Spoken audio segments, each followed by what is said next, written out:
వెళ్ళడం వల్ల ఆయన అలా మాట్లాడారు. అంటే దానికి ఆయన పెట్టిన పేరు నయా అంటారు అంతనం. వాస్తవంగా ఆయన ఇంతకు ముందు చెప్పిన దానికి లేటెస్ట్ వెర్షన్ ఇది. ఏంటది అంటే పెత్తందారులకి పేదలకి మధ్యన పోరాటం. దానికే నయా అంటరాంతనం అనే పేరు పెట్టారు ఆయన. అంటే కాన్సెప్ట్ పాతదే, టైటిల్ కొత్తదా? అది కొత్త దేశాలో పాత సారా. అదే అదే ప్రాక్టికల్గా జరుగుతున్నది ఏంటి ఇవాళ?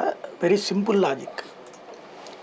మనకి సుదీర్ఘకాలం నుంచి కూడా పేద, మధ్యతరగతి, ధనిక మూడు వర్గాలు.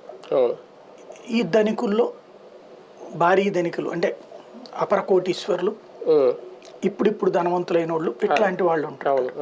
మధ్య తరగతిలో lower middle class, above middle class, రెండు వర్గాలు ఉంటారు. లోయర్ మిడిల్ క్లాస్ అంటే ఎప్పుడు ఆ సంపాదన అంతే, అత్యవసర సంపాదనే అంతే ఉంటారు. అలాగే అబోవ్ మిడిల్ క్లాస్ అంటే అటు ధనికులు కాదు, అట్లని మధ్య తరగతి కాదు, రిచ్గానే బ్రతుకుతారు, అట్లని అది పర్మనెంట్ కాదు.